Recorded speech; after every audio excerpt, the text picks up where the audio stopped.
Good evening and welcome to the forum at the Institute of Politics at the Harvard University. I'm Maggie Williams, Director of the Institute of Politics. Tonight's forum is co-sponsored by the Office of the President of Harvard University and the Harvard Black Student Association. Thank you for your co-sponsorship. Our guests this evening present a panoramic view of the issues and interests that collided in response to the shooting death of Michael Brown, an unarmed 18-year-old African-American teenager in Ferguson, Missouri. Professor Charles Ogletree, the Harvard Law School Jesse Clemenco Professor of Law, will moderate this discussion. Professor Ogletree is also the founding and executive director of the Charles Hamilton Houston Institute for Race and Justice. He is a prominent legal theorist and author of numerous books and articles, and has an international reputation for unwinding the complex issues of law, especially as they pertain to constitutional rights. Welcome, Professor Ogletree.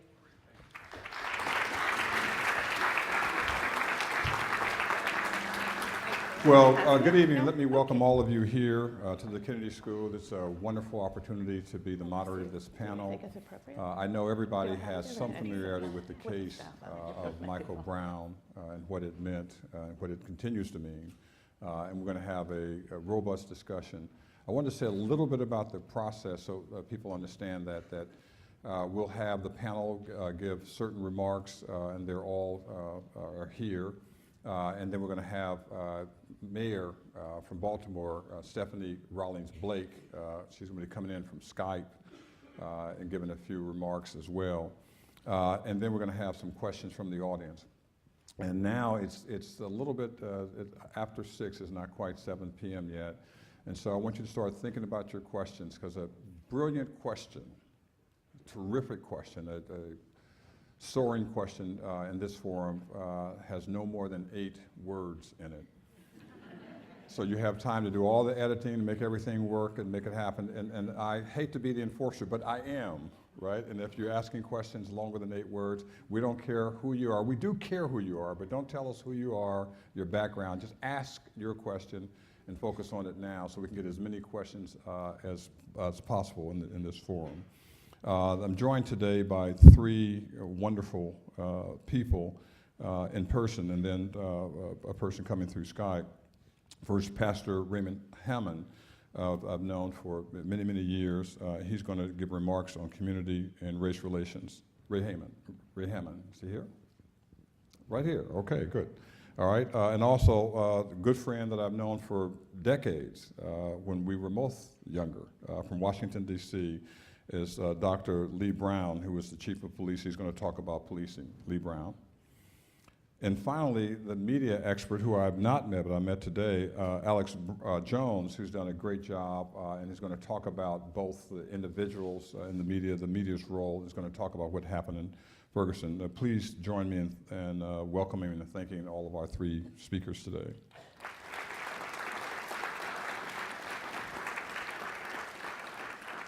I'm going to introduce the 4th person. I'll introduce her again when she comes on Skype, hopefully, and that's Mayor of Baltimore, Miss Stephanie Rawlings Blake. Her father was a well-known activist in the community of Baltimore. My wife's from Baltimore. I know a lot about that community. She's spoken at a lot of forums that I've had so far, and she's done a great job as the woman mayor of the city of Baltimore. And I hope you'll welcome her now, but also welcome her when she comes, Mayor Stephanie Rawlings Blake as well.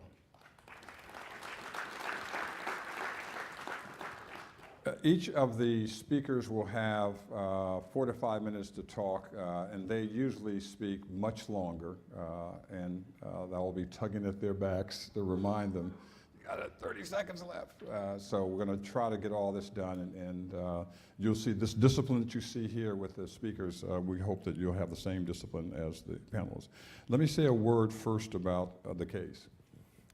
It's something that I remember very well. I was in the middle of my vacation in August, and I heard the young man, 18 years old, unarmed, was shot and killed by police in Ferguson, Missouri. Heard he was only 18 years old, had his hands up, and more evidence has come out since then. And so I was, as usual, thinking about it as a parent and as a grandparent, you know, what happens. And I know that there were men in Ferguson, Missouri, mainly black men, when people said that a teenage boy was killed.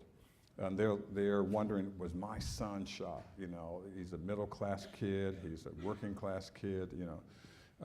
And you know that this young man, Michael Brown, was about to go on to trade school the next day before he was killed by Officer Wilson. And it's not done yet. I'm getting all types of emails for people who are saying that the same thing happened to my son or daughter.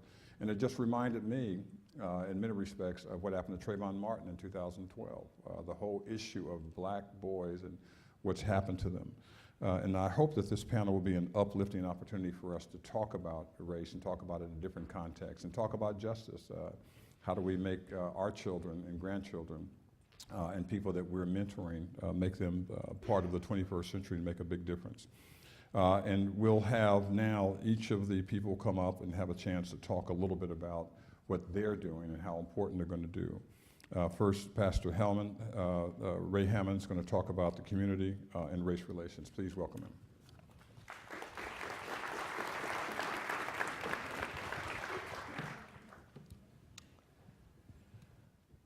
Here we are again, trying to figure out why another unarmed young black man is dead after an encounter with the police.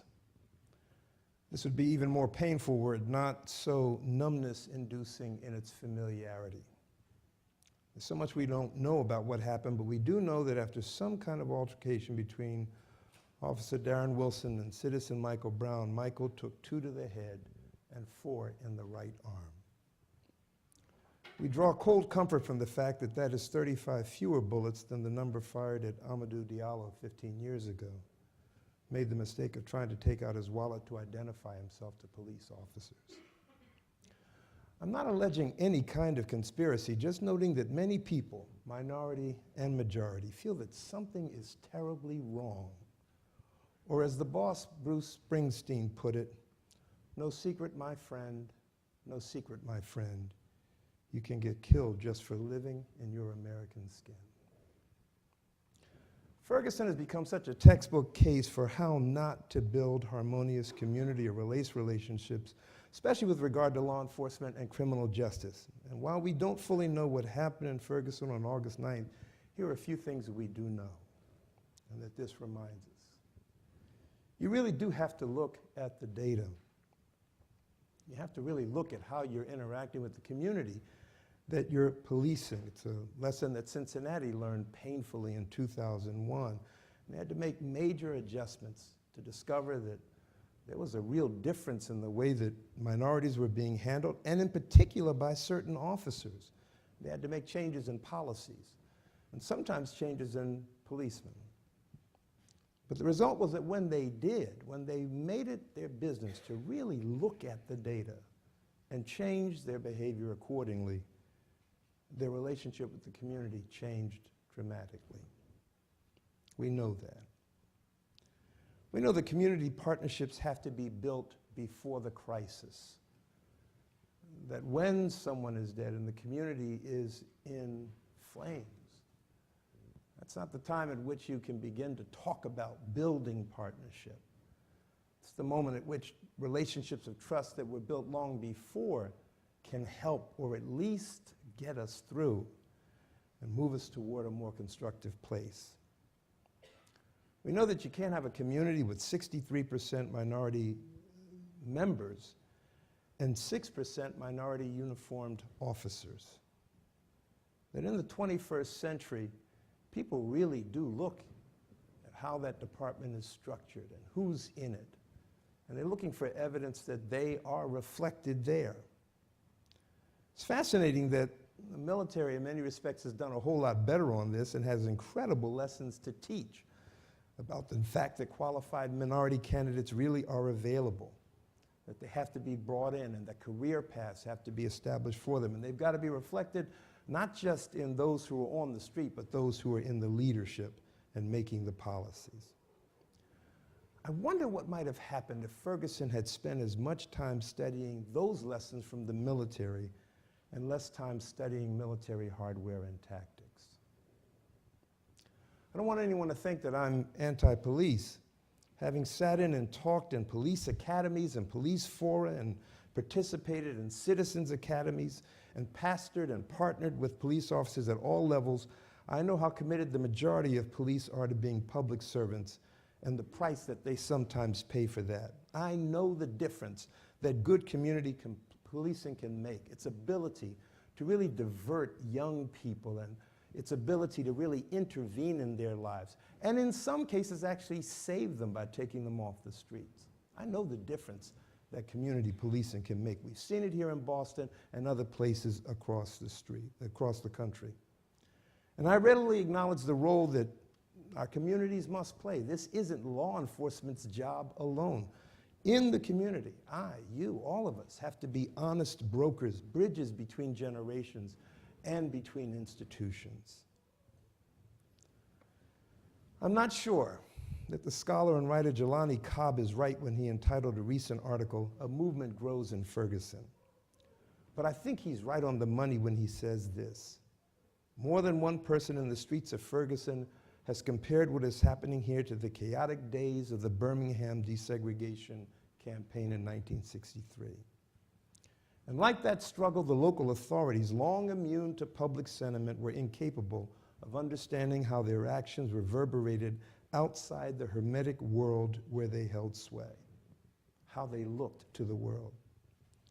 That incomprehension was the biggest asset the protesters in Birmingham had. Michael Brown was left lying in the street for hours, while a traumatized community stood behind police tape in frustration, grief, and shock. An immobile metaphor for everything that was wrong in Ferguson, Missouri. And not Ferguson alone. But my hope is that what comes out of this is that we really take a hard look at just how critical this issue of relations, police and communities, really is. Thank you.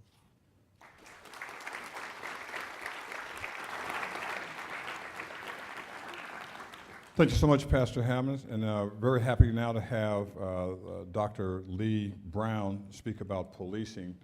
He has been the first black mayor of Houston, Texas. He's also been the police commissioner in New York and Houston. And even more importantly, he has spent a lot of time in my great state, being educated in the state of California. And he's a country boy, so to speak. We'll hear more about that. But talking about policing, we're very happy to have him with us. Please welcome Dr. Lee Brown.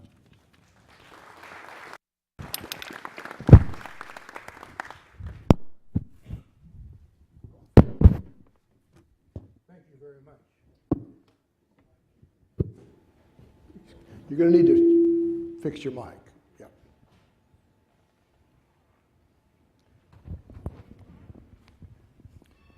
This does not count against my time. No.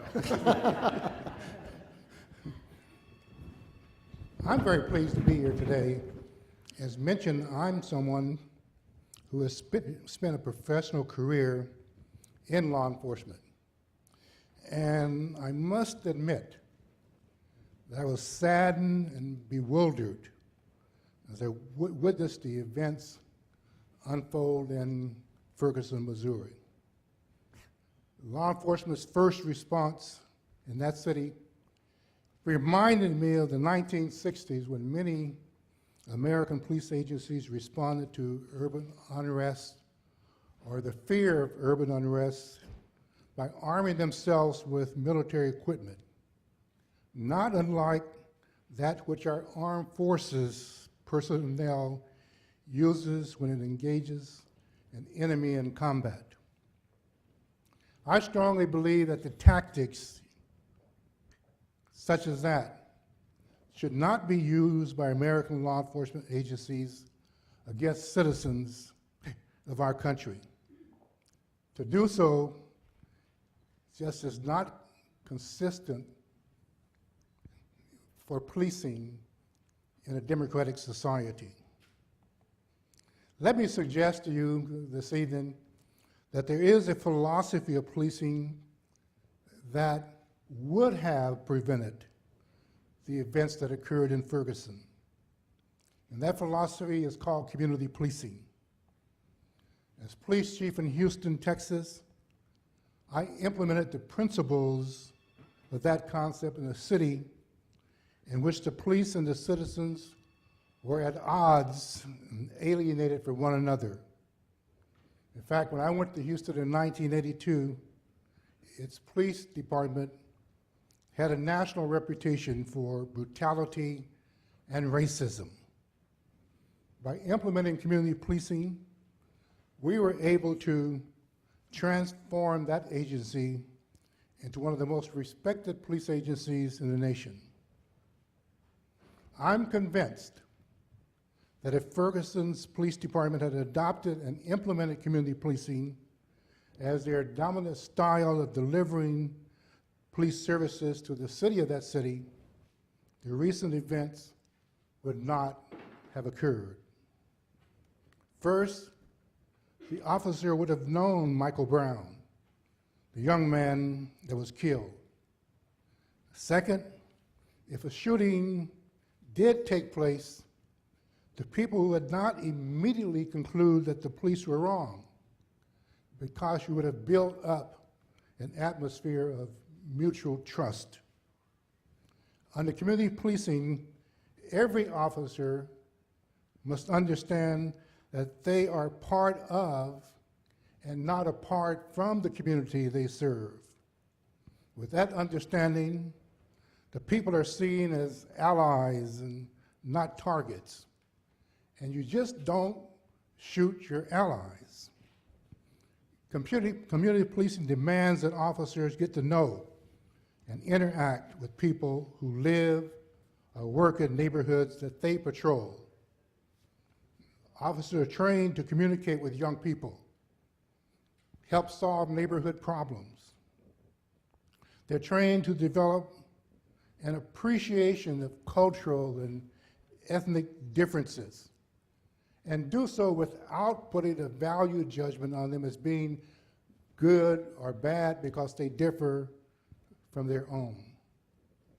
In fact, under community policing, officers are not just evaluated on the number of arrests they make, they're also assessed on their ability to solve problems and the absence of crime in their assigned areas.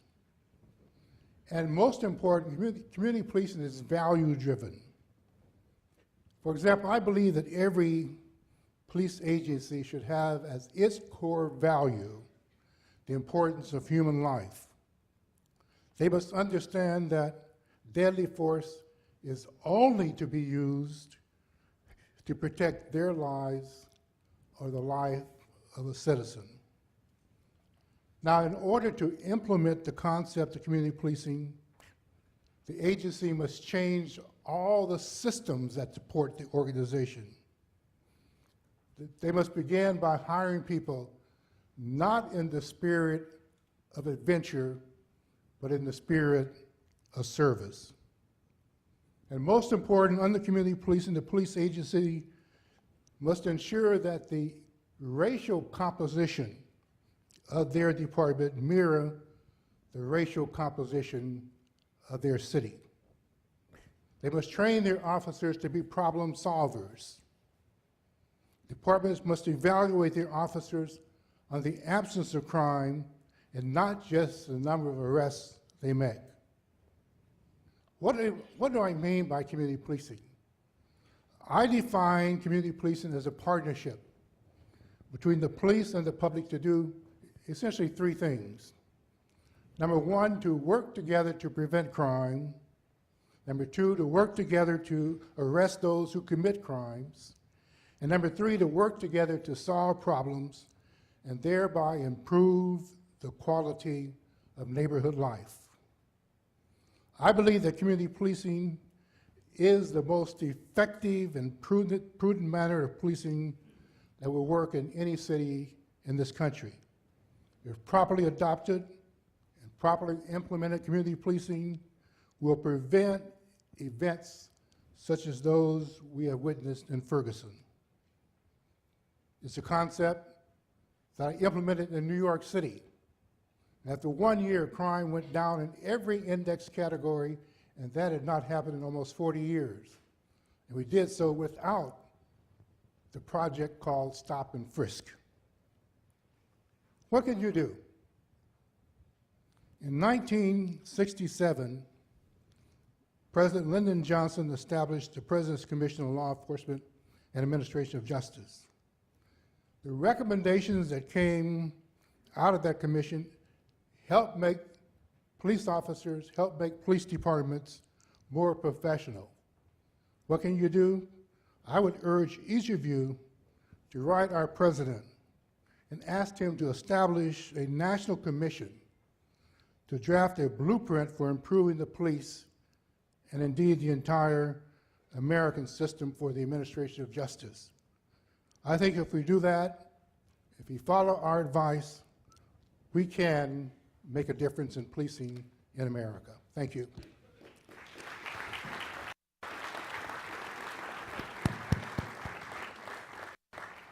Thank you very much. Now we're going to hear from Alex Jones talking about the media and what the media has been able to do. It's very important to look at this very impressive background. People here know the work that he's done here at the Kennedy School and at his appointment. He's the director of the Shorenstein Center on Media, Politics, and Public Policy. He's also the Lawrence M. Lombard Lecturer in the Press and Public Policy. He worked for the New York Times. He was awarded the Pulitzer Prize. He also was a Nieman Fellow here at Harvard, a host of National Public Radio's On the Media, and a great person that we're going to learn a lot about the media, both the good, the bad, and the ugly. Right, Mr. Jones.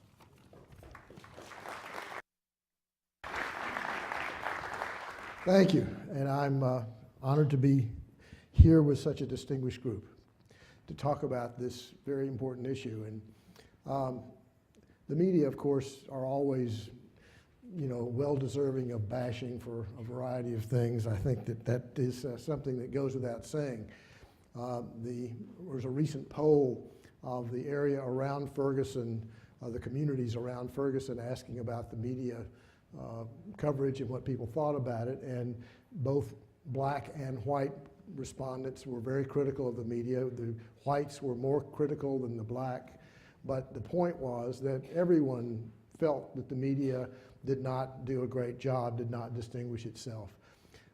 I come from a journalism background, as you know, and I tend to be perhaps a little more sympathetic with the situation journalists are in a situation like this. Perhaps in a certain way, like looking at the perspective of the police and bringing a measure of understanding to it. That said, there was, of course, sensationalism and all of the usual sins of media in a sensational situation. People reporting erroneously, people saying things on air, especially on television, that were inappropriate. One of the CNN correspondents got very sort of emotional and was quite clearly not trying to be dispassionate or objective at all, which is something I think people actually want in journalists. Unfortunately, I think television news especially is increasingly inclined to encourage on-air correspondents to be personal, to give, to talk about what their feelings are. This is a very emotional situation. It was a very emotional and traumatic one for the people involved, on both the activist participants, the people in the community, and the journalists covering it in many respects, and that was reflected. But what I actually want to talk more about tonight is not what went wrong. I think it's a pretty normal catalog, but what I thought actually was importantly right, and the impact of that coverage that was right, perhaps a long-term impact. First of all, it was a moment in which new media, of course, is not something new anymore, but it was something in which new media played a huge role. How many of you here in the audience follow Black Twitter? Well, it's something that a great number of black people do follow, but a great number of people who are not black do not, at least did not until the attention that Black Twitter began to play and the role it began to play in the aftermath of this incident in Ferguson. The hashtag, "If They Gunned Me Down," was something that really took on a viral aspect. And it is something that I think is a good thing in the sense that it is making something that has been almost entirely narrowly experienced by black people, something that has now got a significantly broader audience, a broader understanding of the point of view and the attitudes of black people in a situation like this. Black Twitter is not, the reflection of all black views or all black voices, but it is a very powerful new tool for black people to speak to each other and therefore to speak to us all.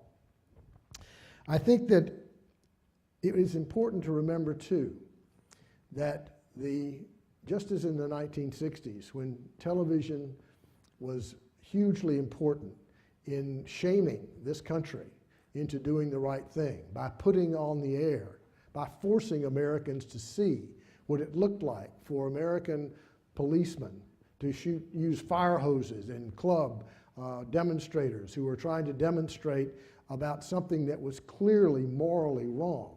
I think that in this kind of situation, this particular situation, there was a great deal of that same kind of imagery that shocked America, much of America anyway, back into a recognition in a new way that something profound was going on, not just in Ferguson, but everywhere.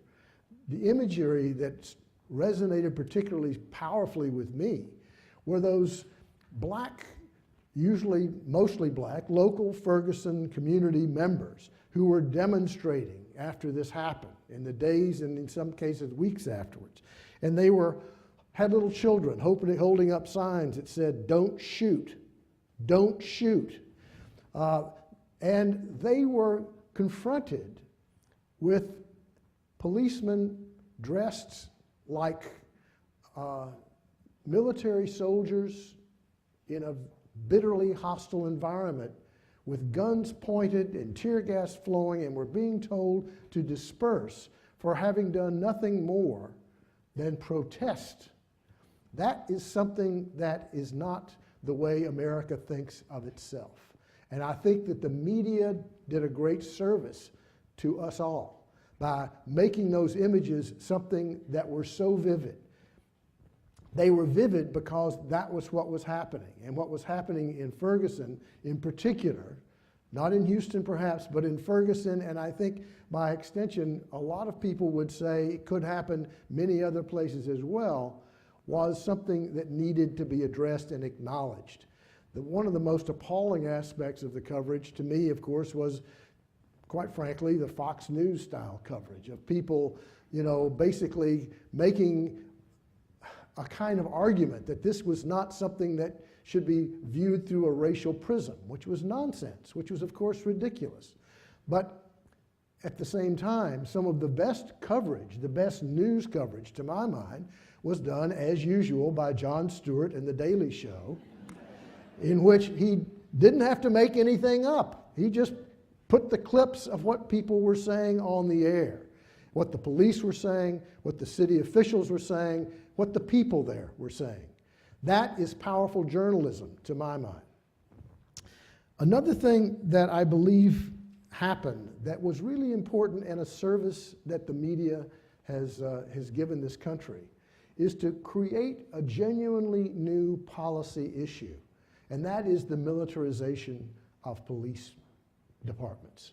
That's something that has happened since the War on Terror, because there was an awful lot of money floating around, and an awful lot of police departments used it to create, police departments that were paramilitary almost, certainly the way they dressed, Why was a police department that was out dealing with a situation like this dressed in camouflage with helmets that looked like they were, they would have been suitable for Iraq? Why would that be? I think it makes not just black Americans nervous, it makes, or should make, all Americans nervous, because that's not policing, that's something else. My point is that the media, I believe, has been successful in putting that issue on the national agenda. And that, I believe, is part of the service that media, in its imperfect and flawed way, can do in a situation like this. It has made this issue, as well as the issue of how a city like Ferguson can govern itself in a way that is sensitive to the majority of its citizens. That's something that is also a part of the Kennedy School's mandate, and something that I hope the media will have accomplished there and in other places as well. One of the things that I think has become clear is that Ferguson is a town that is living with a governmental structure that was appropriate when it was a very different kind of town, but that has endured. And it is a town now ripe, not just for protest, but for political action, for voting, for electing public officials who will basically change the way the policing is done, consolidate with other communities around, and make it not a place that does not reflect the people who live there. The government, the police department, these things need to be a part of a whole. This is out of whack, but there is a mechanism there, obviously, to correct that, and that's politics. And that's what I'm glad to say this place is all about. Change, activism, doing something to make it better. I believe, ultimately, overall, the media had a positive role in doing those things in this particular case. Thank you.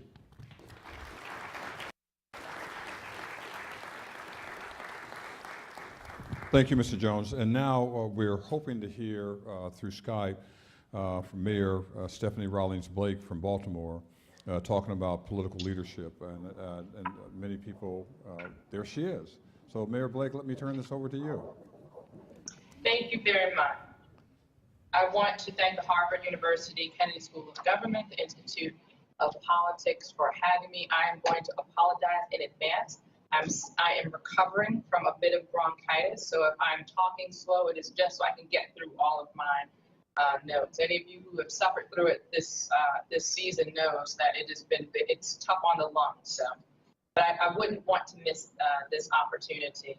I want to thank all of this evening's participants, as I have enjoyed listening to the discussions and hearing the questions. As a public official with the responsibility of overseeing a major police department in a majority African American city, I've taken a lot of steps to what I believe is repair the relationship between the community and the police. And because of that, we have seen results in the crime fight. My experience as mayor has shown me that building trust between the communities, particularly communities of color, is something that you have to do consistently and systematically. You can't just perform temporary outreach and communication when an incident like what happened in Ferguson occurs. This work has to go on in good times and in bad times. Under my administration, Baltimore has seen some of the lowest numbers of homicide and lowest crime numbers in a generation. But I was very much aware that at the same time, during some of our most successful years, the distrust of the police department was also at its highest. I know that in order for my city to be a safer place, we have to do more, and we have to work in partnership with the community. And my advocacy on behalf of greater transparency and building trust between the police and the public goes back to when I was on the city council. As city council president, I was one of the leading voices pushing for what we called the implementation of a teachable moment. And that's because I believe that more had to be done. When we would have incidents of police misconduct, I thought that it was important that we use those incidents to be instructive to other police officers about how to respond in those situations. What's the right thing to do? What was the wrong thing to do? so we could learn. You know, it's one thing to shine a spotlight on the problem. It's another thing to learn from that problem. That work has continued as I've been mayor, where under my administration, we've seen discourtesy complaints against the Baltimore Police Department decrease. And we've seen citizen participation through the reporting of crime increase significantly. This is not something that I take lightly at all, which is why I've worked hard this year to have a dialogue, an ongoing dialogue with the community about how to rebuild the trust and send a message that law enforcement is actually acting unlawfully is something that I will not tolerate. It's something that the police commissioner will not tolerate. I had public safety forums throughout the city, and we collected surveys in those public safety forums in each of the 9 police districts. It was clear in each of those forums, the issue that was highest on the minds of the residents was not just reducing violence and reducing homicides in the city, but was also having a better relationship with the police. And my administration is actively working and weighing policy proposals that would bring more transparency to the process and make it easier for people to hold people accountable when they act unlawfully. Once those proposals are developed, I'll go back to the community and work with them to inform that policy process, because the work has to be ongoing. Again, I, like many of the speakers before me, had a lot of concern about what I saw in Ferguson. I thought, unfortunately, it was an example of a teachable moment for me as a mayor and public officials all throughout the country on what not to do. You cannot go to the community after an incident happens and think that you have the basis for the types of conversations that were necessary after Michael Brown was killed. There is a sacred bond between the police and the community, and when it is broken, there's a lot of repair work that needs to be done, and you have to be able to speak from a place of trust and respect, and you just can't get that on the fly. Baltimore, if we take the role of the police very seriously, and we understand there is a time and place for that military equipment, and that is in my mind in the response to a terrorist threat or a natural disaster that requires that level of intervention. When we participate in those activities of emergency preparedness, we don't ever think about using the equipment that we have against our own citizens, and certainly not for just exercising their right of free speech. Baltimore is one of the only cities that was able to break down the Occupy movement encampments without incident, and it is because we took the role of the police department very seriously. We also look for ways, other ways, more ways, broader ways to include the community in the work that we're doing around the police department. And we have members of the community who are now a part of the panel when officers are up for promotion. So the community members who are directly impacted by the leadership roles of police officers are now a part of that process. And again, this is something that you have to do on a consistent basis. It's not just something that you can do after an incident happened and think that you were going to have the level of trust necessary to impact change. So again, Baltimore is certainly not a perfect city. We have our own issues of police brutality that we deal with. The challenge for me as a mayor and other mayors around the country is what we do in the face of that, and I think it is to call it for what it is, and to look for ways and look for comprehensive reforms to make it easier to hold these bad actors accountable.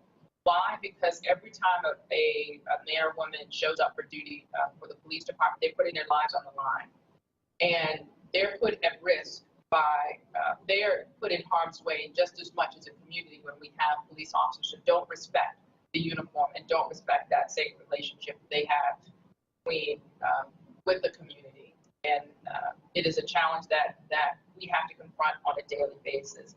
And from what I have seen, it's a challenge that has not been taken up in Ferguson. And my prayer for that community is that this is a wake-up call and a teachable moment for everyone about about the types of relationships that you have to have progress. Thank you.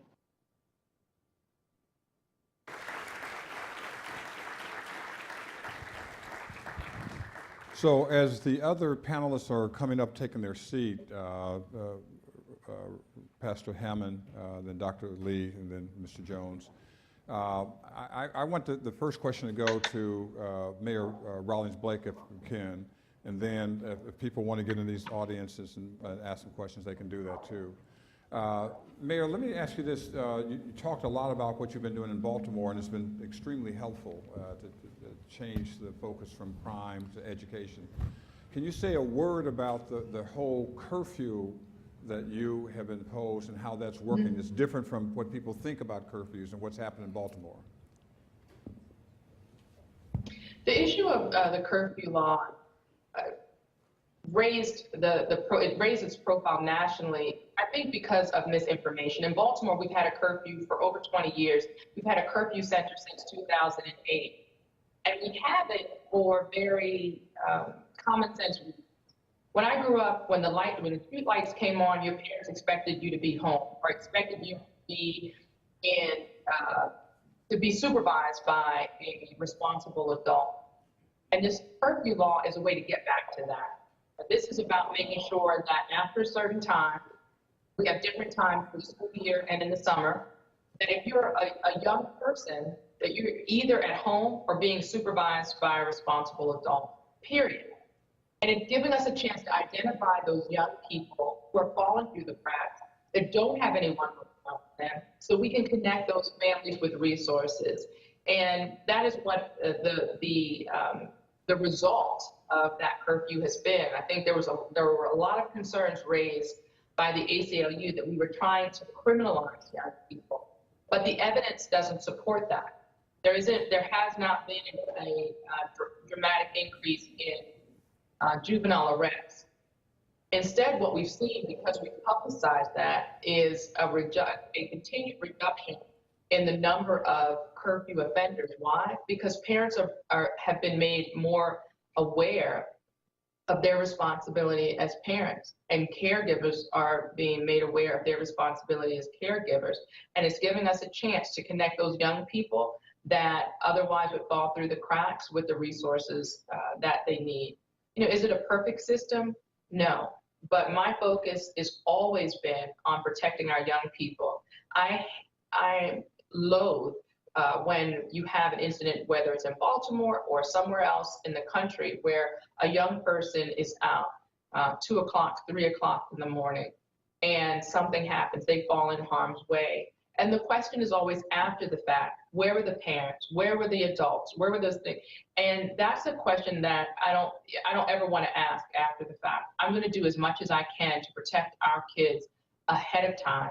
So we are looking out and caring for our kids so they don't fall in that position. And I'm very proud of the work that we're doing with the Youth Connection Centers to make sure that we have advocates and social workers who are trained, that want to help young people, that want to help families, to connect them to the resources so we can protect the future for our young people. Thank you very much appreciate that. Let me start with Reverend Hammond, and all the folks can get involved in one respect or another. And Mayor Rawlings Blake, you should interrupt any time that you want. Don't wait for us. We'll make sure you're a part of it. And one of the things, you and your wife, Gloria, came to Harvard Medical School and were both doctors doing work on patients that had a serious number of problems. And you left that to get involved in the ministry. And you left in the ministry, you started this whole idea, the 10-Point Coalition, right? And the whole idea was that you did something that was remarkable to try to deal with the issue of young people and crime. You want to say a little bit about the 10-Point Coalition and how you got involved in it? Sure. In the late 1980s, Boston, like most cities across the country, was in the midst of a pretty profound uptick in violent crime. And I think there was a lot of despair about what to do. That was certainly true here in Boston and true in a lot of cities. And I think what we discovered in a number of ways, or many of us came to feel, that it wasn't enough to just lay the responsibility for dealing with this at the feet of the police or at the feet of the political system, but to recognize that communities really have to be engaged in their own safety and security. And that's true for a number of reasons, not the least of which is I grew up in Philadelphia at a time when this gang warfare was really rife. And for lots of reasons, I managed to come through that. And the question for me was, how do I do that for another generation? But more important, I think also, we were really challenging community institutions, and especially the church, to get engaged, to not let young people end up chewed up and spit out and destroyed by the streets. So I think the thing that we recognized then was that this had to be about partnership. We had to work with young people, we had to be engaged with the police, and that meant we had to be, as I said, engaged and honest brokers. So when the police did the right thing, we had to say they were doing the right thing and back them. And if they did the wrong thing, hold them accountable. And that we had to be held accountable as well. So I think that remains true, that we've all got to be engaged in this. This isn't just a law enforcement or criminal justice problem. This is all of our problem. Okay, let me ask you this, and one of the other things that made it clear is that ministers were going out not at 7 o'clock or 8 o'clock, but late at night, meeting young people, talking about that. It had to be a little frightening. How did you do it, and why did you do it? Yeah, in some ways it was new, it was unfamiliar, but I think it was less frightening for me than continuing to watch young people get killed and kill each other, or commit suicide by cop, which I've also, is a phenomenon I've seen over and over again. Something different had to happen, and I took the position that we had to be a part of that. We were responsible. We lived there. We looked like, I'll never forget someone saying, why would I expect a policeman who doesn't look like that kid to care if I look like that kid and I'm not involved? Very important. Dr. Brown, let me ask you this. You've been in law enforcement for a very long time, and what are the lessons that you've learned that you hope are sustained? The streets are turning back to what happened back in the 60s and 70s and 80s. It's there again. What were you trying to implement, and what do you think made a difference in police thinking about their job, which is not just, it really was to protect and serve, but the reality is, what were you doing that made a difference the time that you were in the police departments in New York and other places as well? My objective was to develop a general understanding between police and the community that if we're concerned about keeping our cities safe, the police cannot do it alone. The community cannot do it alone. But if you put those two forces together, you have an awesome power to bring about fundamental change. I was very interested in hearing the pastor talk about the religious community. I started off in Atlanta when I was a public safety commissioner, organizing the religious community. We call it the Atlanta Religious Mobilization, Ministers Mobilized Against Crime. I brought the same concept to Houston. Houston Ministers Against Crime, same thing in New York. I point that out as an example that there's a role for everyone in the community to play to deal with the issue of crime. Again, it's clear, I'm a criminologist. I have a couple of masters and a PhD in criminology, and I studied the etiology of crime, or why people commit crime. I understand the theories, and what's quite clear to me, we can't arrest ourselves out of the problem. The objective has to be, how do you prevent crime from occurring to begin with? After school programs to keep children out of trouble to begin, because the hours between 3 and 5 is when most of the kids get in trouble, because both parents are working, they're left unsupervised. It takes a commitment on part of the community to put funds in after-school programs, have constructive activities for young people, not looking at crime as just a general concept. You say, I'm going to reduce crime in Boston. That doesn't mean very much. But if you break it down neighborhood by neighborhood and understand the issues in that neighborhood and focus your resources there, you can make a tremendous difference. That's one of the reasons I'm such a strong advocate of community policing, because it involves addressing the issues of a particular neighborhood, not just crime, but other aspects. In fact, when I became the mayor, I implemented the concept of community policing into all city government. I call it neighborhood-oriented government. And we allowed ourselves, the city, to empower the community. We divided our city into what we call super neighborhoods, 88 super neighborhoods. They created their own council, and they determined what they wanted by developing an action plan for their neighborhoods. It became my job as mayor to make sure my department heads delivered those services that the people themselves felt that they wanted. It's a long answer to your question, but your question can't be answered in a short way. It's a very complicated process. We start talking about the issues of crime. There are no simple answers to it. Now I'm going to get to Mr. Jones in just a minute. I want to talk about the role of the media as well. The question is, both of you, what do you think the impact has been in terms of education and jobs? That a lot of people are looking for, how do we work? How do we get through school? And it's much harder now than it is. People think that they can drop out of school and get a job like their grandfather did. They can't, right? They think that they don't need it. And what happened in terms of not just law enforcement, not just the clergy going out, but the whole idea of education and jobs, how important are those, and what both of you are thinking about what to do? I'd argue that if you're going to ask young people to go in a different direction, you've got to give them an alternative. And that includes a decent education that's going to help them, I think, not just become an employee, but an engaged citizen. A citizen who thinks that they can, in fact, have some impact on the decisions that are affecting their lives. So the education, the workforce part of it is key.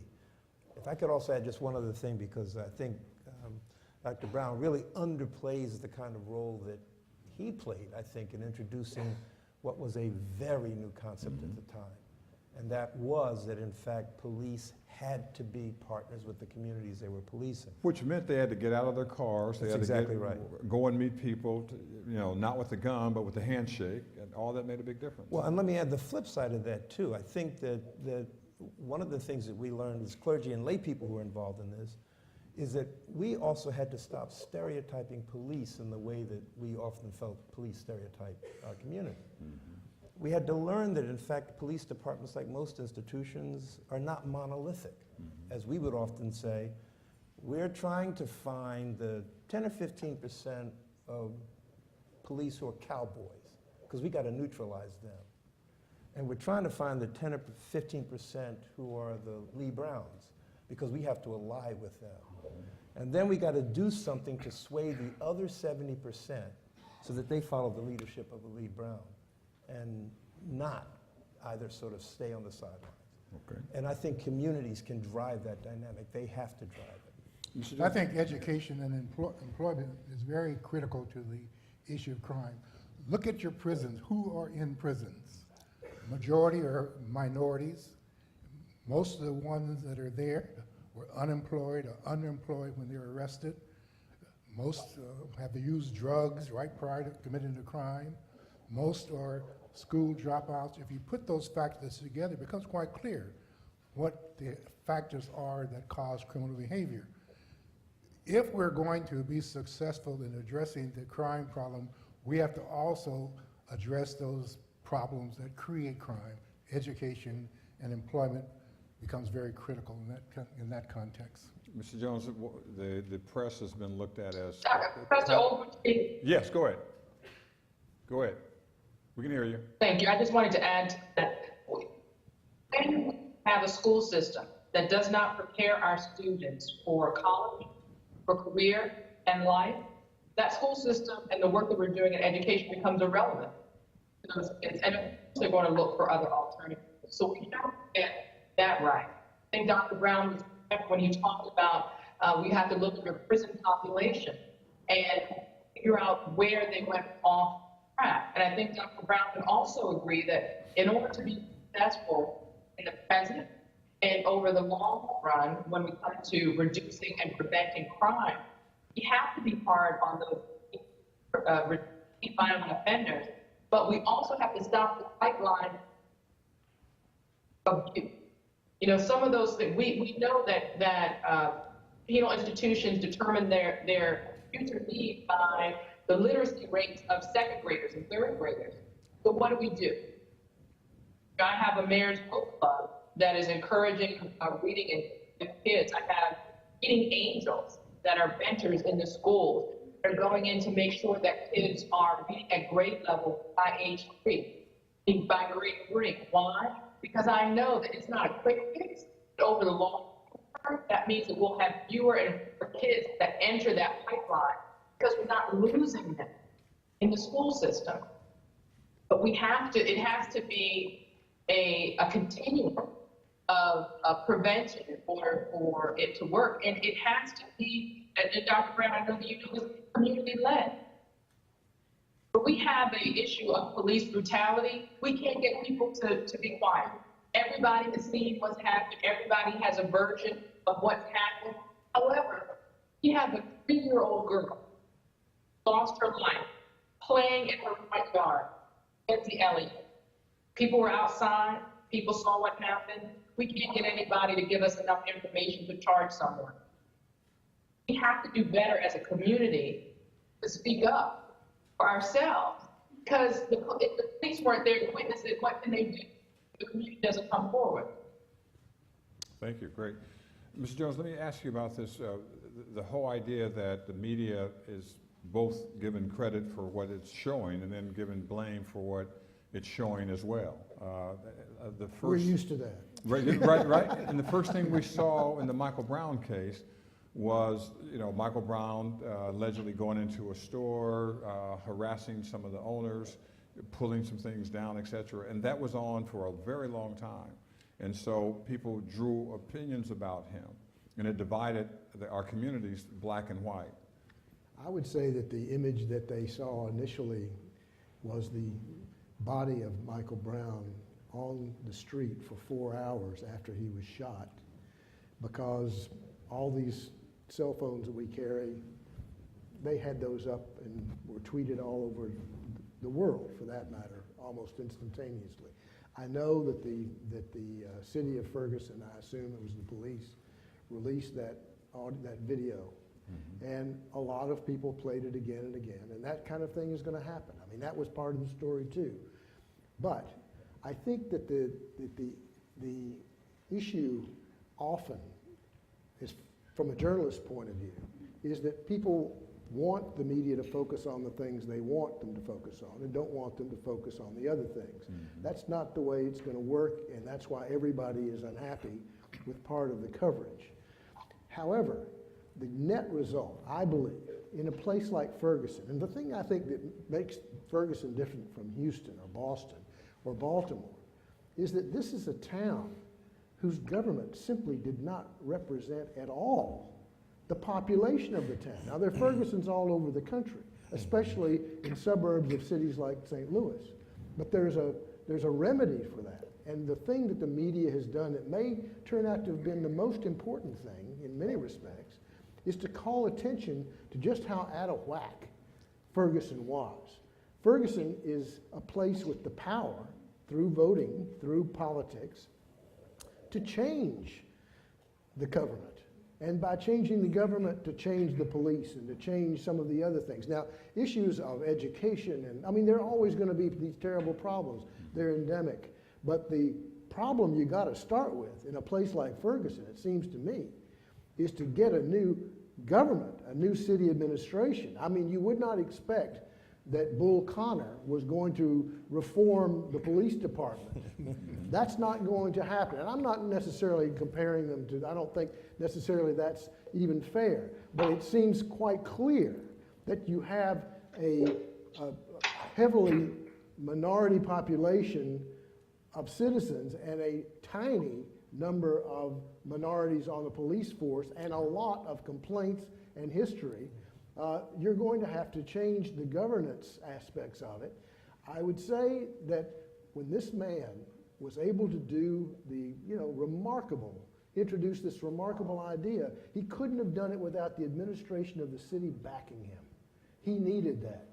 The police chief who will reform the police in Ferguson is going to need a city administration that will give him the power and the tools. And I believe that the media has had a significant role in showing that places like Ferguson can change, should change, must change. Thank you.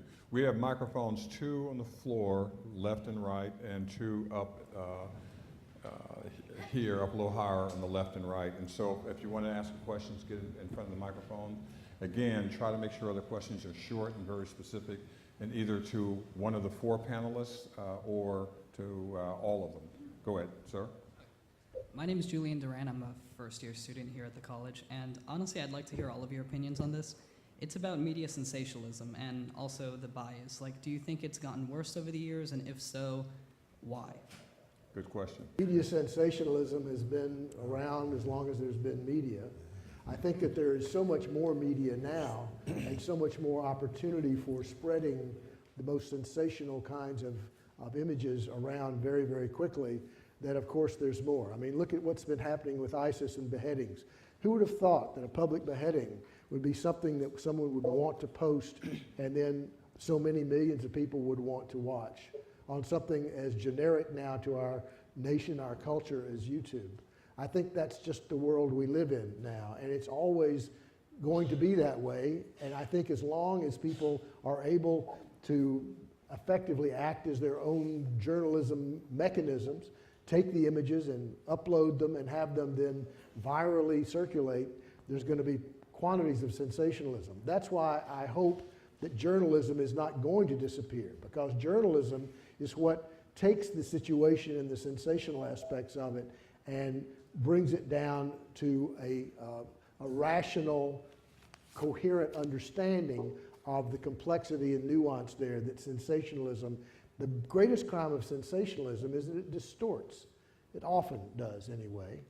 But it's also true that sensationalism calls attention to sensational situations. And when you have, as I say, I go back to the civil rights movement, the people in Birmingham, Alabama were complaining about media sensationalism because that video of those terrible things that were happening there was something that made people unhappy. It was sensational, but it was true. And I think that's part of the problem. It's very hard sometimes for us to look in that mirror. And sensationalism may be distasteful, but it often is quite true as well. Any other quick responses to the question? All right. Next question, yes. I would only say. Go ahead. The next question. Go If ahead. I could, Professor. Next question. Go ahead. Challenge about sensationalism We're is missing when the you. press. Okay, We're getting every third word. I think. Go ahead. Question. In addition to the media, a lot of people across the country immediately since this was a national event, folks hopped in their cars, and other folks, including Sharpton and Jackson, hopped on their planes and arrived in Ferguson.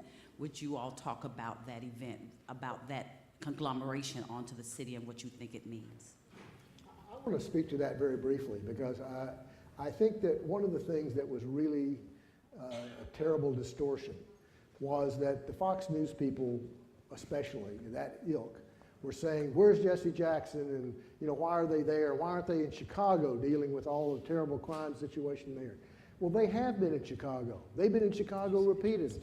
They've been doing what they are supposed to do in this kind of area. So I think their coming to Ferguson was part of something that they have become identified with doing. They go to these places, and they go to Ferguson just like they also went to Chicago. I'm not trying to portray them as some kind of idealized people, but I think that the fact that they went there did add to the sense of importance of this and what was happening. But lots of lay people went too. Lot of Absolutely. grassroots people. Absolutely. Other comments? I would agree with what's just been said. They do bring the media attention wherever they go if there's an issue. And in many cases, that's what we need is the media attention. As was just stated, during the civil rights movement, we saw some of the greatest emphasis for change come about when the television was capturing what was going on, where the police were beating people, the fire hoses, the dogs, and all of that. So they do serve I think, a very important purpose of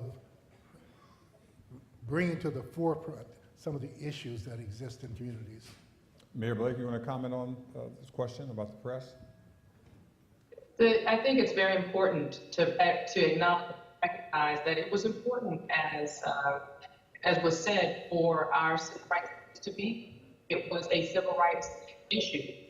The point that I was trying to make earlier, when you talk about sensationalism in the media, is when journalists fail to put those incidents put them into context. They ride the wave of sensationalism. I think it's a challenge, and it diminishes what I think is the professionalism of the media. Thank you. Question left upstairs. Yeah, hi, my name is Max Liebeskin. I'm a sophomore at the college. To what extent is simply the incredibly large number of guns present in the United States and the, frankly, relatively low level of gun control, to what extent does that explain the very, very high homicide rate here compared to other developed countries in, say, Western Europe? It explains it to a large degree. No guns, no shooting people. I have been a strong advocate for years to have gun control. When I worked for President Clinton as his drug czar, we addressed that issue, got some gun control legislation passed in his 1994 crime control bill, particularly dealing with the issue of assault weapons, which I believe have no use at all in our civilized society. I often, when I talk to people about guns, I give an analogy. When my mother and my mother and my grandmother and my grandfather got into an argument, the weapon they had in their house was the rolling pin. She might pick it up and hit him over the head, but he's around the next day. Now the weapon that's available is a gun. You have the same degree of anger, but the consequences are totally different. I think the greater the proliferation of guns you have, the more shootings you're going to have, the more problems, the more deaths. So I strongly advocate gun control. Dr. Braun, I'm asking a question to you, but to everybody.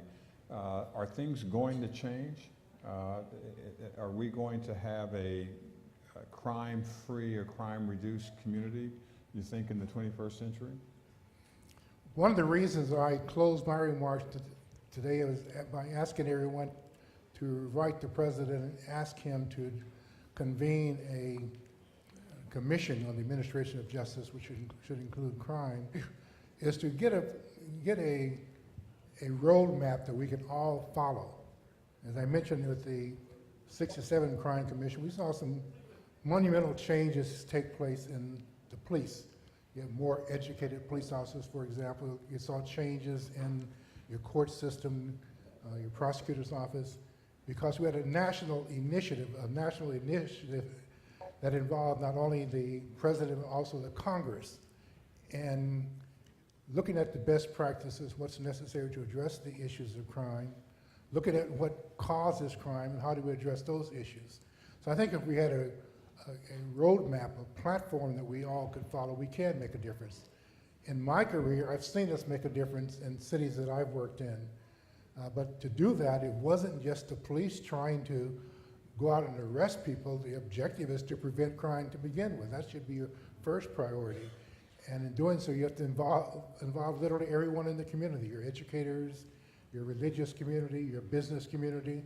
Everyone has to be involved. If that's not going to happen, then we shall continue to see the problems that we see today.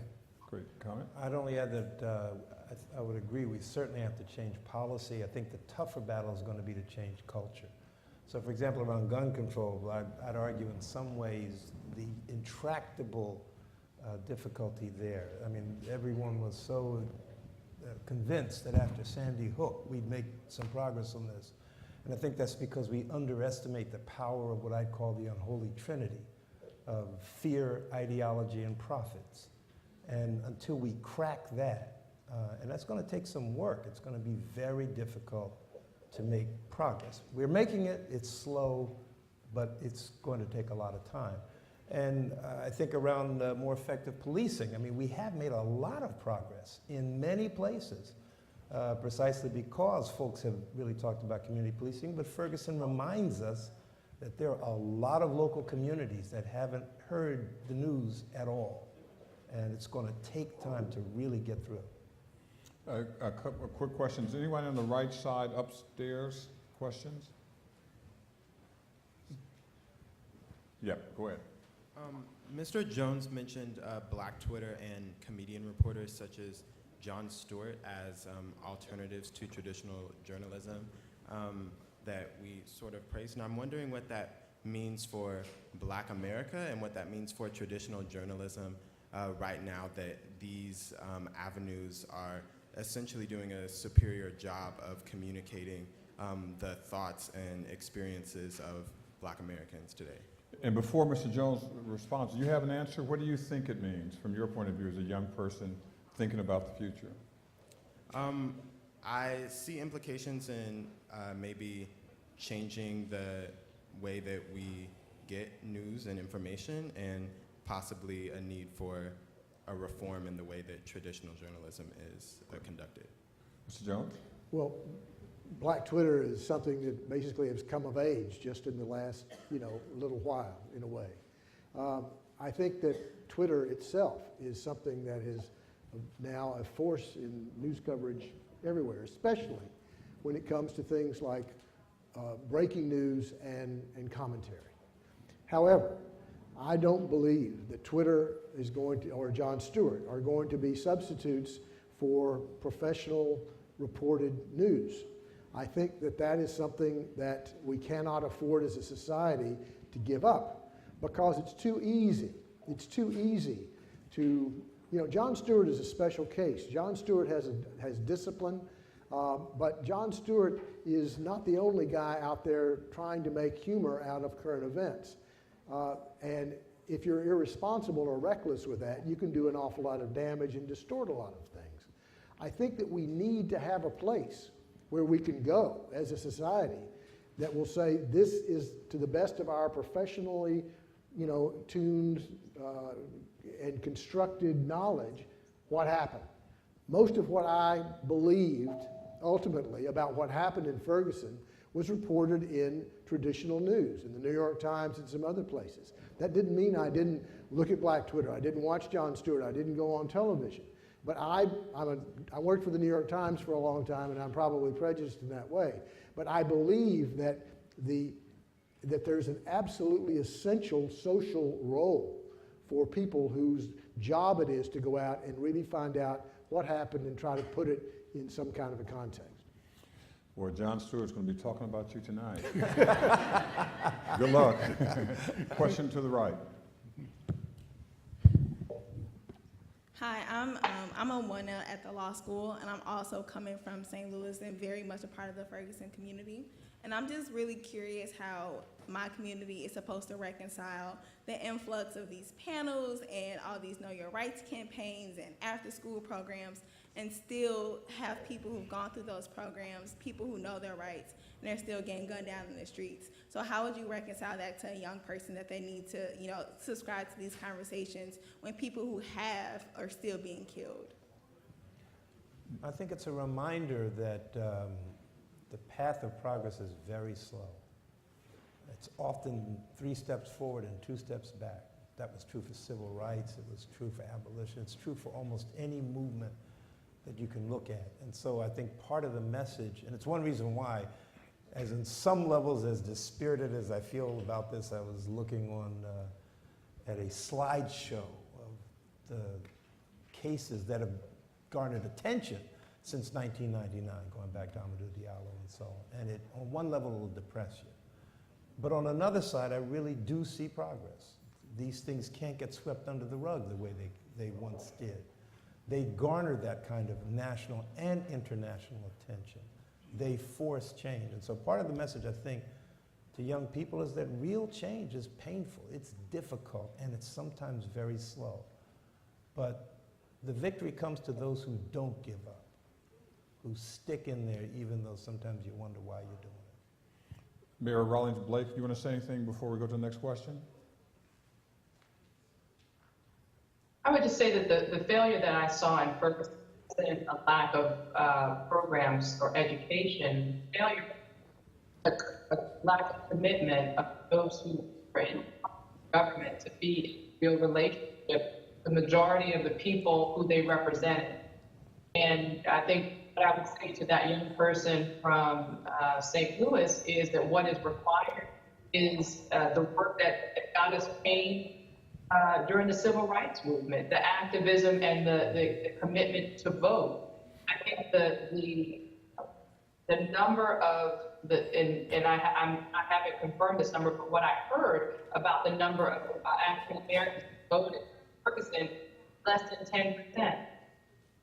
In order for there to be the change that she wants to see, that has to be different. There has to be more engaged, and there has to be more involvement of the community in making sure that their needs are being met. And they can't be heard if they're not putting themselves in the position to be heard, and that is to participate. So that work, which, Pastor Hammond, you mentioned it, that work is not easy work. It is labor intensive and it's time intensive. And in order to see change, it's going to take more than one person. It's going to take that community coming together and demanding more. And that doesn't happen, in a 30-minute time slot. It's interesting, and I'll just say a word about that, the community of Ferguson and St. Louis. It was depressing to see that 20% of the people, only 20%, would participate in voting regularly. And they were the majority of the community. And that the majority of the people who were running the city were not African Americans, even though African Americans were the majority of the city. The majority of the city, African Americans, but they weren't in the police force, right? And so all these things come together, and that's what caused this, I think, implosion that made a big difference. We had a question here on the left. You, yes. Mayor and Dr. Brown. You can move it down if you want to, move the microphone down. Mayor, this is for Dr. Brown. Given the huge variety of different independent police departments in the country, are there national standards and professional certifications? You mentioned a national commission, and would that be the way to change that or look into that? I've never been aware of how that gets established. Some years ago, the major police organizations, Police Chiefs Association, National Organization, Black Law Enforcement Executives, Police Executive Research Forum, we all came together to form the National Association of Accreditation of Police Departments. It's voluntary. One does not have to, on any circumstances, apply for accreditation. But we did develop standards that we felt were appropriate for law enforcement agencies. I don't think we're lacking standards. Probably if you look at the policies, procedures of any police department, they're probably the right thing. And that's probably one of the advantages that we have over police officers. We have rules and regulations we can always hold over their head. But we have to look at how do you change the culture of a police agency? How do you change that culture? And that's why I stress that we have to change the systems that support the police department. We have to have values. When I went to large cities, Houston and New York City, there was no set of values to guide policy setting, no set of values to guide training, no set of values to guide the officers' duties on the streets. So we have to change your culture, you have to also change the values. And so it's more than just written policy and procedures. Probably every police agency has written policies and procedures. It's how you train them, the context in which they operate with the value system of the department. So it's much more involved than just writing, even though we do have, to answer your question, a system of accreditation of police agencies, but it's completely voluntary. We're just about out of time, so what I'm going to do, we have 1, 2, 3, 4, 5 people. I'm going to ask all of you to ask your questions at once, and then have someone answer the questions, one of the 4 people that we have. And start with you, sir, and go up, and then down to both of these people. Thank you. For a question for Chief Brown. Bearing in mind the relevance of child development theories on future outcomes. Was Charles Barkley correct in defending Adrian Peterson's behavior toward his son, or apparently two sons, in the manner in which he administered discipline? That's a short question. Okay, question here? Hi, I'm David Hay from the Graduate School of Education, Doctor of Education Leadership Program. My question is about the response. So there was the event and the response, and one dimension of the response that hit us heavy, looking down at Anise, who brought this conversation to our cohort, was what schools did or didn't do in the aftermath at Ferguson. And one of the big questions that weighs on us is the length of time that the schools were closed. And I'm just wondering if, I know, Mayor, you talked about education and the role of education, but if anybody would be able to respond to that and your thoughts on what went well and what went awful during the response. Question in the top right. Hi, Sarah Cole, president of the Harvard College Black Students Association. My question is in response to something Mayor Rawlings Blake and Mr. Jones mentioned regarding policy change. When the Ferguson police officers are heavily controlled by the St. Louis County Police Department, which is in the county is 70% white, how can communities like Ferguson make sure that policies actually reflect what they need and decisions aren't being made for them? Thank you. Questions here? Good evening, my name is Jamie Johnson. I'm a mid-career student here. I'm also a lieutenant from the Metropolitan Police in London. Firstly, to Dr. Brown, Derica and I will draft the letter for you if you need those services, very willing. My question links teaching, education, transparency and communication. What are your views on body cams for police officers? Because I believe that is a solution staring us in the face. And there's a big audience beyond the people watching. You want to say just a word so people know what you mean by body cams? I know what you mean, but cameras worn on police officers so police can record what's happening in front of them, and that can be analysed to discipline them, or in a prosecution, or to educate the public. And they can turn them off too. They can, but yes. I think the details need. Great. Yep. Question.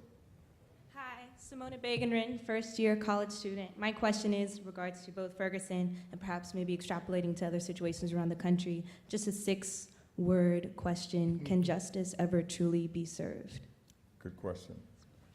You guys want to take any one of those? I think justice can be served, but let's keep in mind when we talk about the police that the same social machinery that produced everyone else in society also produced the police. When you have racism in society, you have racism in police departments. So we have to look at our complete society in order to bring about some changes. Things have to change beyond the police department. I support the cameras for the police. I also support citizens having their own cameras to record what the police are doing, so it can go both ways. If you have something on film, it makes a difference. You can't argue in one way or the other. The truth is the truth is the truth. So when it's all said and done, it's my belief it's a broader issue that goes beyond the police. When we look at a crisis such we saw in Ferguson, we have to understand that what happens before the crisis will determine what happens during the crisis and what happens after the crisis. And that's the reason I'm such an advocate of the concept of community policing, where you get the entire community involved, and the objective is to keep your community safe, working together to make a safer community. You do that by solving some of the problems, working together. If there are crimes that are being committed, you are willing to help the police solve the crime and ultimately end up with a safer neighborhood. Great. Any other quick comments on the questions that were asked? I'd only add that I think justice not only can prevail, in some ways it has to, and we have to proceed on that presumption. Will we ever get there perfectly? No. And when we do get there, at some moments it's fleeting, because it constantly has to be worked for. I'm old enough to remember a country where I had to drink from a different fountain because I was black. I'm old enough to remember a country where I had to carry fried chicken and Wonder Bread whenever I went south because there were not places that would serve me. very different dynamic now because people who believed that it could be strived for didn't give up. It's always got to be fought for. Every generation that fight has got to be renewed, but it can prevail. If I may, I want to just address briefly the issue about what can Ferguson do in light of St. Louis County and so forth. I don't really have an answer to that, but I know that the first step is that Ferguson has to take back its own city government. It's got to get those people who are the majority of the citizens to vote and to put a group of people into Ferguson itself, and then you can take the next step from there. Mayor Blake, anything you want to say? Rawlings Blake, in conclusion? Yeah, I would say first, I wish Pastor Hammond hadn't mentioned fried chicken and Wonder Bread. That's making me hungry. But after that, I would say, I would say that will justice ever be served? I think if you love our country and you are willing to fight for the future of it, we have to fight for justice as well. And I firmly believe, and I'm optimistic and hopeful, that justice can be served, and it will be served again when when the community is engaged, involved, and when people in government respect that relationship. Thank you. And thank you. Great. Anybody else quick comment? I'll make just one final observation. Public policy is set by people who we elect to office. If you don't register to vote, you don't vote, then you can't elect people that will look out for your best interests. I would say the same thing in the same words, that if you don't vote, you don't count, and that's a big problem. Now, I want to make sure, Charles Barkley is a very big guy, very large, and I'm John Smith, if he asks who said this about him. I'm John Smith, remember my name, right? But he's talking about spankings and children, and all of us probably had parents and grandparents who, when we were younger, much younger, would make that happen. And it's not happening now. And I think that's a good thing. I think that we've figured out there are other ways to resolve the issue. And I think that if we can learn anything, we need to learn from the experience that, you know, a good spanking that Adrian Peterson did, that hitting a woman that Ray Rice did, hitting his fiancee, then wife, that's unacceptable. It's just completely unacceptable. And we have to stand up against it and make sure that we say the right words, that make sure that no one can do that. And you can't do it in sports. We have every Sunday, somebody's watching football and paying a lot of money, right, to see people injure each other. And then people come home and do the same thing to their partners. It makes no sense at all. We didn't talk much about sexual orientation. We didn't talk much about immigrants. All those were issues that I think are important. We wish we had all week, and not just all day and all night, but all week to talk about these issues. And I hope that there'll be other times that we can have a chance to deal with some of these issues here. Thank all of these panelists for their great participation, and thank all of you for coming.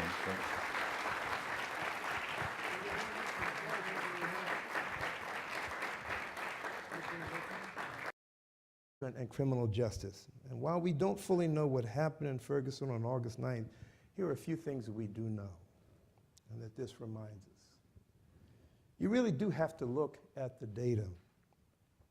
You have to really look at how you're interacting with the community that you're policing. It's a lesson that Cincinnati learned painfully in 2001. They had to make major adjustments to discover that there was a real difference in the way that minorities were being handled, and in particular by certain officers. They had to make changes in policies, and sometimes changes in policemen. But the result was that when they did, when they made it their business to really look at the data and change their behavior accordingly, their relationship with the community changed dramatically. We know that. We know that community partnerships have to be built before the crisis. That when someone is dead and the community is in flames, that's not the time at which you can begin to talk about building partnership.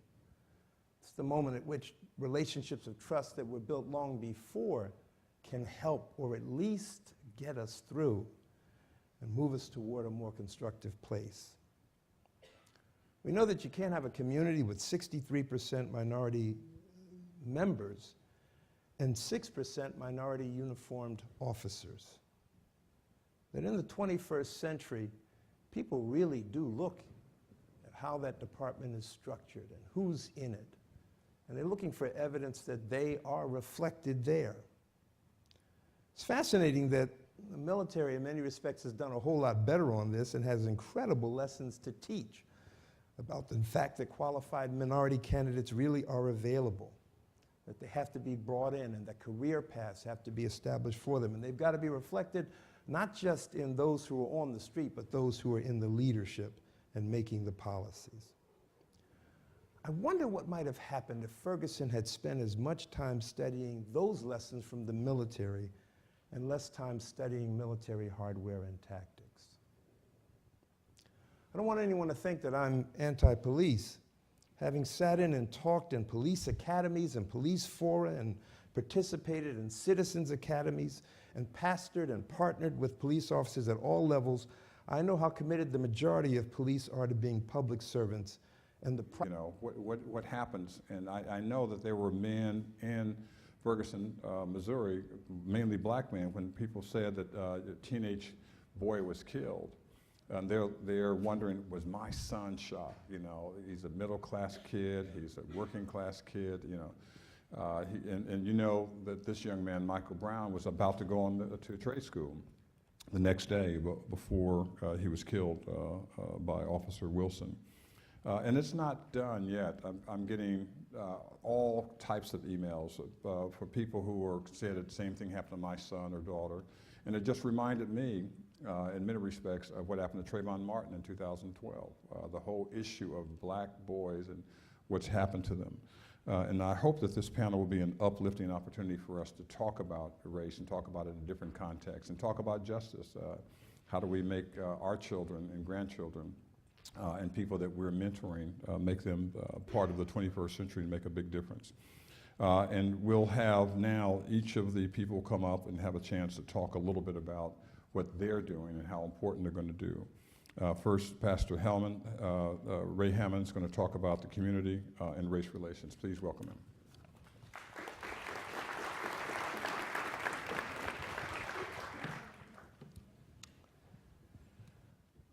Here we are again, trying to figure out why another unarmed young black man is dead after an encounter with the police.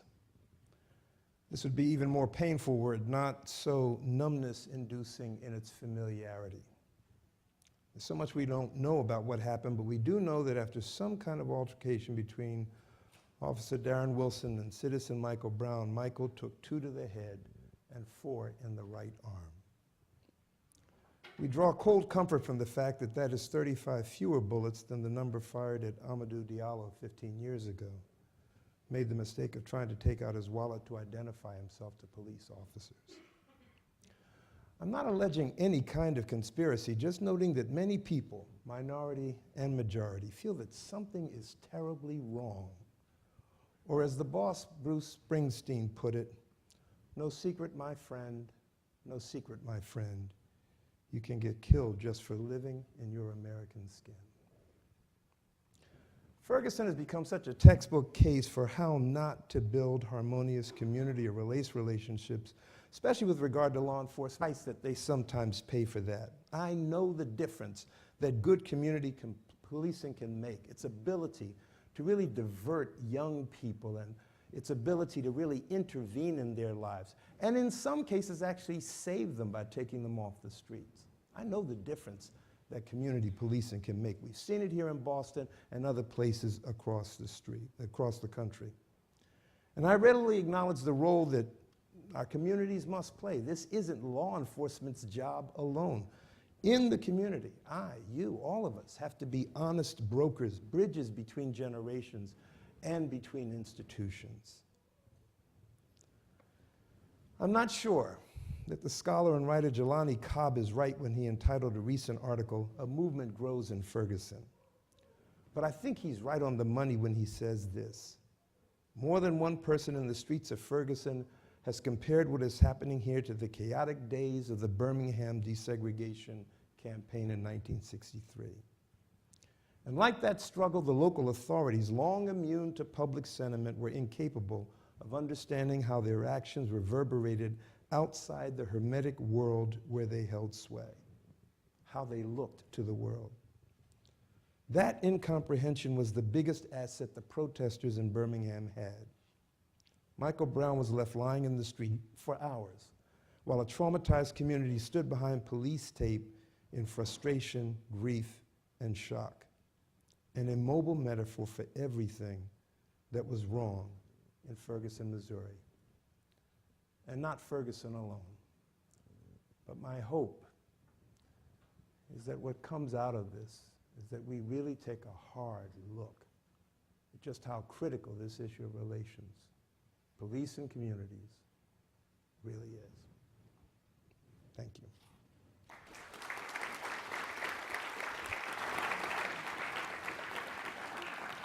Thank you so much, Pastor Hammond, and very happy now to have Dr. Lee Brown speak about policing. He has been the first black mayor of Houston, Texas. He's also been the police commissioner in New York and Houston. And even more importantly, he has spent a lot of time in my great state, being educated in the state of California. And he's a country boy, so to speak. We'll hear more about that. But talking about police and focus on it now so we can get as many questions as possible in this forum. I'm joined today by three wonderful people in person, and then a person coming through Skype. First, Pastor Raymond Hammond, I've known for many, many years. He's going to give remarks on community and race relations. Ray Hammond, is he here? Right here, okay, good.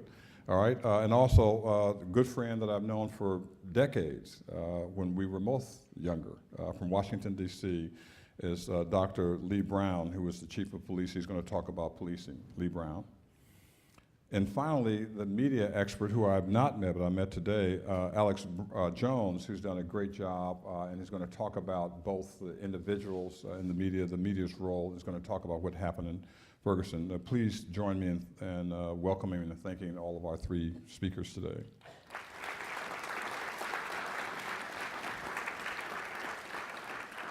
I'm going to introduce the fourth person. I'll introduce her again when she comes on Skype, hopefully, and that's Mayor of Baltimore, Miss Stephanie Rawlings Blake. Her father was a well-known activist in the community of Baltimore. My wife's from Baltimore. I know a lot about that community. She's spoken at a lot of forums that I've had so far, and she's done a great job as the woman mayor of the city of Baltimore. And I hope you'll welcome her now, but also welcome her when she comes, Mayor Stephanie Rawlings Blake as well.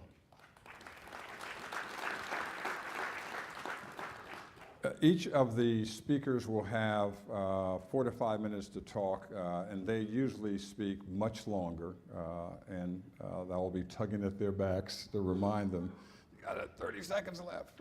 So we're going to try to get all this done, and you'll see this discipline that you see here with the speakers. We hope that you'll have the same discipline as the panelists. Let me say a word first about the case.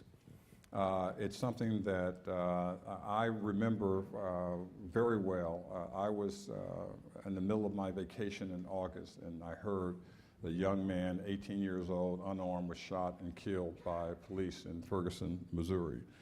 Heard he was only 18 years old, had his hands up, and more evidence has come out since then. And so I was, as usual, thinking about it as a parent and as a grandparent. Good evening, and welcome to the forum at the Institute of Politics at the Harvard University. I'm Maggie Williams, Director of the Institute of Politics.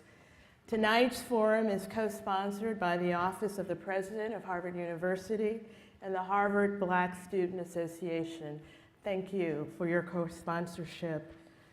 Our guests this evening present a panoramic view of the issues and interests that collided in response to the shooting death of Michael Brown, an unarmed 18-year-old African-American teenager in Ferguson, Missouri.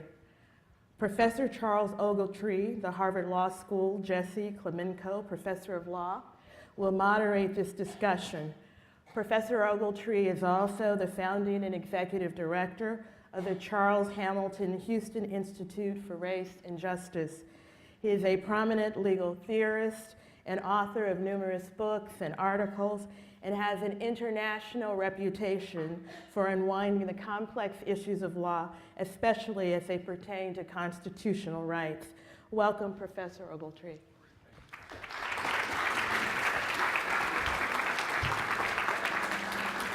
Well, good evening. Let me welcome all of you here to the Kennedy School. It's a wonderful opportunity to be the moderator of this panel. I know everybody has some familiarity with the case of Michael Brown and what it meant, what it continues to mean, and we're going to have a robust discussion. I want to say a little bit about the process so people understand that we'll have the panel give certain remarks, and they're all are here. And then we're going to have Mayor from Baltimore, Stephanie Rawlings Blake. She's going to be coming in from Skype and giving a few remarks as well. And then we're going to have some questions from the audience. And now it's a little bit after 6, it's not quite 7 p.m. yet. And so I want you to start thinking about your questions, because a brilliant question, terrific question, a soaring question in this forum has no more than 8 words in it. So you have time to do all the editing, to make everything work and make it happen. And I hate to be the enforcer, but I am, right? And if you're asking questions longer than 8 words, we don't care who you are. We do care who you are, but don't tell us who you are, your background. Just ask your question,